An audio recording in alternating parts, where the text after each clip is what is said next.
na loo ci junj déjà parce que il faut rappeler que li Diomaye def ni ki démb c'est dans le cadre justement de la poursuite de li génnoon ay recommandations ci dialogue politique bi nga xamante ne woote woon nañ ko fi ci lu jëm ci cour constitutionnelle bi est-ce que vous pensez qu'aujourd'hui il y a une pertinence de supprimer le conseil constitutionnel et de passer à une cour constitutionnelle c'est quoi la pertinence selon vous? xam nga réforme c'est toujours bon on ne peut pas dire quelque chose il y a de cela 3 mois et puis revenir aujourd'hui pour dire le contraire mais dama ne jële 7 yóbbu 9 soppi ak lan moo ci nar a dugg comme loo xam ne dafay yokk ci gafa réewu Sénégal ci réew moo xamante ne le débat warul ñu woon a cristalliser gis nga les unes des quotidiens de ce matin presque toutes les unes des quotidiens de ce matin mi ngi wax ci loo xamante ne dama ne lu banal la maanaam du loo xamante ne dafa waroon cristalliser aujourd'hui le débat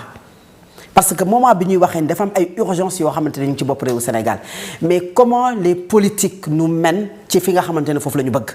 bu ñu bëggee indi débat bi ci débat politique démb Aminata Touré maître Abdoulaye Tine mu tudd Ayib Daffé tudd El Hadji Malick Ndiaye réforme bi tey pencum ndaw réewu Sénégal lan lañ fay voté code électoral pour modifier j'ai dit fii que ne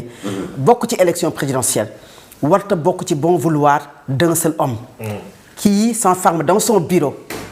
xëcc ci kayitam woo ñi nga xamante ne ñoom ñoo nekk direction générale des élections xool fa nga xamante ne moom mooy cour suprême soo moytuwul ci ay bànqaas xool conseil constitutionnel pour xool naka lay décider pour telle personne duñ ko inscrire sur les listes électorales il n'est ni électeur ni éligible loolu moo war a jeex ci réewu Sénégal donc on ne peut pas dire que c'est pas pertinent mais dafa am hiérarchisation des priorités et malheureusement dans ce pays Mansour hiérarchiser wuñu les priorités maanaam yi nga xamante ne mooy débat yi ñor politiciens yi moom la ñuy teg ci kaw débat yi nga xamante ne minorité la ñor ak débat yi nga xamante ne dafa waroon a intéresser tous les Sénégalais donc quand on parle aujourd'hui d'un pays boo xamante ne nee nga les marges budgétaires sont quasi inexistantes ay réformes yoo xamante ne ña nga koy defal dafay yokkaat li nga xam ne mooy budget ba yokkaat xaalis ba lan la jariñ réewu Sénégal en termes de comparaison même si j'ai dit tout à l'heure que la démocratie a un coût beneen bi mooy ay manœuvres politiciennes le Sénégal ci la ñu toll si aujourd'hui quelqu'un ci conférence de presse bi dafay évoquer crise bu war a ñëw parce que tout simplement dañuy modifier article L29 et L30 la loi elle est générale impersonnelle si elle n'est pas taillée sur mesure pour une seule personne que ce soit pour Ousmane Sonko seulement ou bien que ce soit pour Barthélémy Dias seulement wala que ce soit pour El Hadji Mansour Diop seulement mais que ça soit une loi générale et impersonnelle mais tout le monde doit être preneur parce que jàkk jàng noonu ku mën a noddal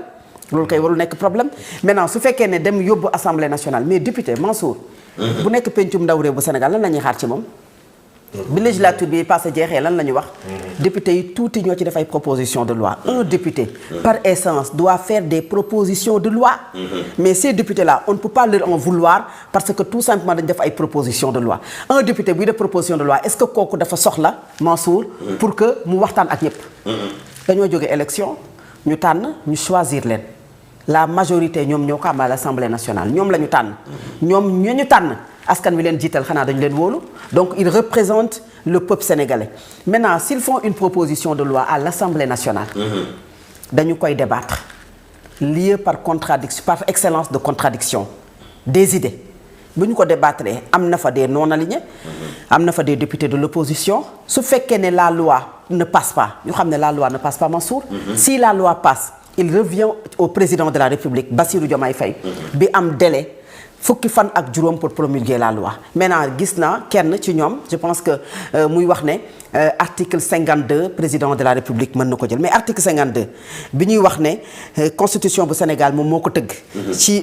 loi numéro 2001-03 du 22 janvier 2001 moom moo jox des pouvoirs exceptionnels au président de la République en cas de crise Mansour ils sont en train d'anticiper sur une crise qui n'existe pas parce que boo bëggee indi article 52 ba ne le président de la République mën na jël ay pouvoirs exceptionnels ça c'est un beneen bi nga wax ne président de la République mën na refuser la promulgation de la loi mais loolu c'est vrai que président moom moo am prérogative pour promulguer une loi il a un délai de 15 jours en cas d'urgence mën nañu ko wàññi ba ci diir boo xamante ne moom mooy gën a yem mais nañu fàttaliku ne mbir yi dafa soppeeku si le président de la République maanaam dépasse le délai ci dépassement bu yaatu wala s'il refuse de promulguer la loi est-ce que xam nañu ne le président de l'Assemblée nationale peut promulguer la loi. Exactement. Donc foofu crise fan lay amee foofu crise mënu fa am mooy instant bi bataille d'opinion ci la ñu nekk Mansour. C'est ça. Calcul politique ci la ñu nekk et man jàpp naa ne calcul politique su doon tax Sénégal nit am fi ndam kon le président Abdoulaye Wade ak respect bi ñu mën a am ci moom mooy bi mu taxawalee 3e candidature ba lu toll ci fukki nit ak ñeent ñàkk ci seen bakkan. su doon calcul politique rek du wàcc ci réewu Sénégal. parce que boobu bay wéy na mbuus moom foncé na ba def une 3e candidature il y a eu des manifestations ay nit ñàkk ci seen bakkan kooku bu amoon tous les leviers yoo xamante ne mën na tax ba mu gagné war réewu Sénégal kon du ko perdre. Le président Macky Sall bi nga xamante ne il ne s'est pas prononcé ba keroog le 17 juillet lay door a wax ne il ne va pas se présenter entre-temps ni oui ni non. am ay coow yu fi am mu reporter élection présidentielle à quelques heures de l'ouverture de la campagne électorale nga xamante ne nit ñi jënd nañ seen t-shirt ku nekk def li nga war a def ba pare ay pexe ak i calcul képp moo taxoon mu dem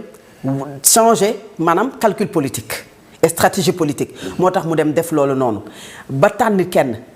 tànn boobu mu tànn dem nañu ba ci biir au sein même de l'APR. Il ne parlait pas le même langage ñuy def ay manigances entre Boun Abdallah Dionne ak Amadou Ba mais kooku bu ko leeroon ne le pouvoir da koy revenir ci ay calcul politique kon du ko ñàkk.